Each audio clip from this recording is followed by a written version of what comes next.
ఢిల్లీ మద్యం పాలసీ కేసులో ఢిల్లీ ముఖ్యమంత్రి ఆమ్ ఆద్మీ పార్టీ జాతీయ కన్వీనర్ అరవింద్ కేజ్రీవాల్ కు బెయిల్ లభించింది. 1,00,000 పూచీకత్తుతో కేజ్రీవాల్ కు బెయిల్ మంజూరు చేస్తున్నట్లు ఢిల్లీ రౌస్ అవెన్యూ కోర్టు గురువారం తీర్పునిచ్చింది. ఇటీవల లోక్సభ ఎన్నికల సందర్భంగా 15 రోజుల మధ్యంతర బెయిల్ ను సుప్రీంకోర్టు మంజూరు చేసింది.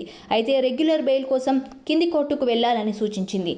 ఈ క్రమంలోనే ఢిల్లీ రౌస్ అవెన్యూ కోర్టులో గతంలోనే రెగ్యులర్ బెయిల్ కోసం అరవింద్ కేజ్రీవాల్ పిటిషన్ దాఖలు చేశారు. కేజ్రీవాల్ బెయిల్ పిటిషన్ పై ఢిల్లీ రౌస్ అవెన్యూ కోర్టులో బుధవారం, గురువారం సుదీర్ఘ వాదనలు జరగ్గా వాటన్నింటినీ పరిశీలించిన కోర్టు తీర్పును రిజర్వ్ చేసి తర్వాత బెయిల్ మంజూరు చేస్తున్నట్లు ప్రకటించింది. కేజ్రీవాల్ బెయిల్ పిటిషన్ పై వాదనలు సందర్భంగా ఈడీ అధికారులు ఆయనపై పలు ఆరోపణలు చేశారు. ఢిల్లీ లిక్కర్ కుంభకోణంలో అరవింద్ కేజ్రీవాల్ లంచంగా 100 కోట్లను డిమాండ్ చేశారని పేర్కొన్నారు. ఈ నేపథ్యంలోనే ఈ కేసులో ఆప్ను నిందితుల జాబితాలో చేర్చాడని ఈడీ సమర్థించుకుంది.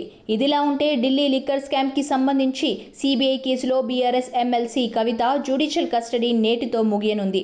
ఈ నేపథ్యంలోనే ఆమెను రౌస్ అవెన్యూ కోర్టు ముందు తీహార్ జైలు అధికారులు హాజరుపరచనున్నారు. అయితే కవితకు మరోసారి జ్యుడిషియల్ కస్టడీ పొడిగించే అవకాశం ఉందని ఢిల్లీ వర్గాలు చెబుతున్నాయి. దీంతో శుక్రవారం ఈ కేసులో ఏమి జరగనుంది అనేది సర్వత్రా ఆసక్తి నెలకొంది. ఇక మద్యం కుంభకోణంలో మనీ లాండరింగ్ కు పాల్పడ్డారన్న ఆరోపణలతో ఈడీ అధికారుల బృందం ఎమ్మెల్సీ కవితను మార్చి 15వ తేదీన అరెస్టు చేశారు. లిక్కర్ కేసులో కవిత ప్రధాన కుట్రదారు అని సిబిఐ పేర్కొంది. సౌత్ గ్రూప్ కి చెందిన ఓ మద్యం వ్యాపారి 2021లో ఢిల్లీ సీఎం కేజ్రీవాల్ ను కలిశారని, తమకు అనుకూలంగా మద్యం పాలసీని రూపొందించాలని ఆయన కోరారని తెలిపింది. అలా చేసినందుకు తమ పార్టీకి నిధులు ఇవ్వాలని ఆప్ కోరినట్లు సిబిఐ వివరించింది.